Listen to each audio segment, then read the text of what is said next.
Hello, welcome to this Paper 2 core vocabulary video on the changing economic world. In this video, we're going to be looking at the case study of the newly emerging economy called Nigeria. Now, like all these videos, there is a worksheet that goes with them. You can either grab one of these worksheets from your class teacher or print screen this and use it in as you watch the video. My advice, try and attempt to define all the keywords first of all, and then watch the video through and green pen your answers so you can see which keywords that you know and which keywords that you need to learn. So, first word, economic development. Ultimately, economic development means when a country gets richer. And we can measure that using GDP, which is gross domestic product. And as a result of GDP rising, a country's standard of living will rise. If we take a look at Nigeria's GDP, gross domestic product, that we can see from the year 1997 on this graph up to predicted 2027, the general trend is that GDP is rising, and this suggests there is economic development. Social changes. In terms of social, we're thinking about people, and in Nigeria, as a result of economic development, there's more investment in things such as education, leading to higher literacy rates and positive social changes. Environmental changes. So environment, we're looking at the natural world. In Nigeria, many of the environmental changes are not positive in terms of they have cut down a lot of the tropical rainforest in there to build things like factories and housing. So deforestation has taken place, as we can see by these two maps here. Cultural change. So culture is basically the way people live their life. Now, as a result of Nigeria becoming wealthier, they have got more disposable income to import products. So they're learning about culture from around the world. And you can see this Nigerian man here having a really good time talking on his imported smartphone. Regional importance. So regional is the surrounding area. In terms of Nigeria and West Africa, we're looking at the countries that surround it, such as Benin, Niger, Chad, and Cameroon. And Nigeria's got a big regional importance because it heads trade groups and political groups within this area. In terms of global importance, we're talking about the wider world. Nigeria's got massive economic global importance. For example, it provides 3% of the world's oil. It's also got huge political importance. For example, it's the fifth largest contributor to the United Nations, which is a global political organisation. As you can see, these soldiers here looking really happy, probably going on a peacekeeping force somewhere around the world. Political context. Politics is to do with government and the way a country is ruled. Now, Nigeria was previously ruled by the British Empire after it was colonised by Britain. Before it gained its independence in 1960, there was a lot of civil war up and after this independence was gained. However, in the 1990s, they had their first democratically elected government. Okay, and they're also a part of the African Union, which is a political group in Africa.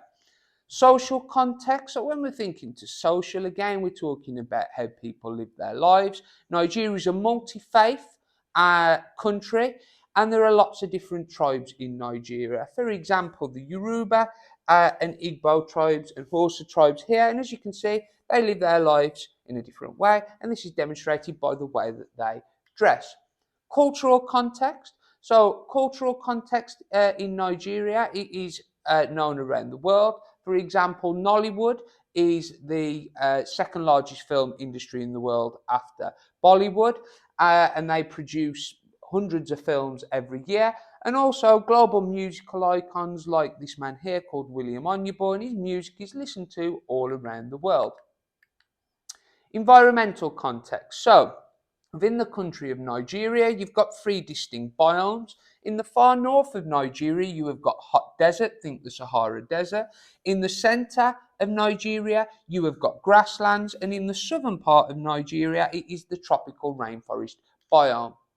Industrial sectors, really important. You may well be asked to look at Nigeria's economic structure, the way it's made up. Now, as recently as 1999, Nigeria's economy was very unbalanced, with almost 75% of people working in primary industry, so that's things like farming, agriculture and mining. However, in 2012 we can see that the economic structure is far more balanced, with an equal number of people working in primary, secondary such as manufacturing in factories, and tertiary services.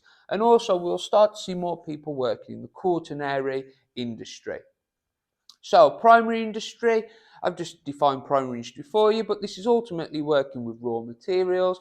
These are examples of primary industry. So forestry, cutting down trees, mining, farming, fishing. Secondary industry is basically manufacturing that takes place in factories. They turn the raw materials from the primary industry into a finished product. And the process of more factories being built is called industrialization. Tertiary industry, or the service sector, I'm providing a service now, hopefully by educating you. People driving buses, when you go and see a doctor, all of these are people working in the tertiary industry, and more people in Nigeria are now working in these. It tends to be advanced economies like the UK that have people working mainly in tertiary industry. Quaternary industry, or the knowledge economy, think of inventing things. Nollywood could be considered a quaternary industry because they are creating new films, new movies, for distribution around the world. Other things such as inventing products, app design, and creating vaccines is also quaternary. Investment, the word investment basically means putting money into something with the hope of making more money back. So you could invest in a factory and hopefully this will create jobs and create more wealth. Manufacturing industry, so manufacturing, just think making. Manufacturing is when you turn raw materials into something else. We have studied the example of Volkswagen, who have developed a factory in Lagos manufacturing cars and vans. Transnational corporation is a company that operates in 2 or more countries. The example we used is Shell, and Shell employs 65,000 people directly in Nigeria. Other TNCs in Nigeria are VW that we've just looked at, and companies such as Unilever. Host country.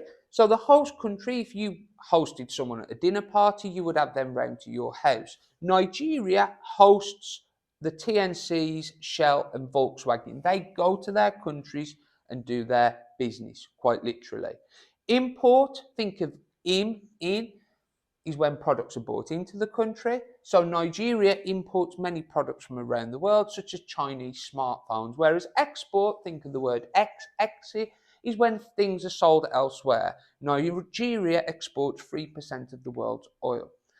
Talking of oil, crude oil is basically unrefined petroleum. Before oil can be put in your cars as petrol, it needs to be refined. When we dig oil out of the ground, or mine oil out of the ground, extract it, it is called crude oil. Political relationships. Political is government, and the relationships between different countries in terms of their governments are political relationships. Nigeria is both regionally and internationally important because it leads the African Union political group in Africa.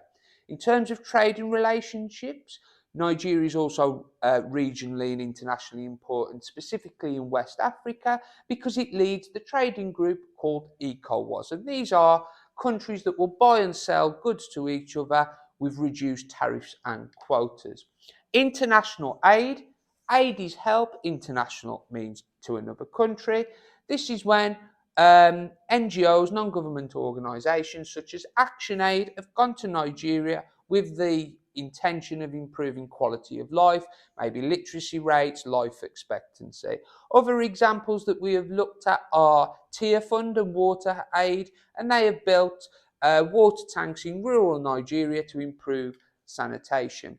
A squatter settlement is basically an area of land that is being used illegally for accommodation. There are squatter settlements in lots of mega cities in LICs and NEEs around the world. We've looked at Rio de Janeiro in Brazil and the favelas. However, in Nigeria, we look at the example of Makoko and the floating slum. This is a squatter settlement, people living on this land illegally. Environmental impacts, so we dual code environment with a tree, we're looking at the world, and we dual code impacts with a sad face. A lot of the environmental impacts in Nigeria are to do with industrialization. They have built factories, they have cut down forests so they can build the factory, and the factories are polluting the environment. Quality of life is a measure of happiness, how happy people are with their lives. And it also links to things like freedom of speech and safety within their country. I don't know, have you got a good, reliable system of law and order? And that's it. So we've looked at all the key terms now from the Nigeria topic with a little bit of explanation on some of the key parts of the case study more generally. Check your answers. If you got anything wrong, green penny and try it again.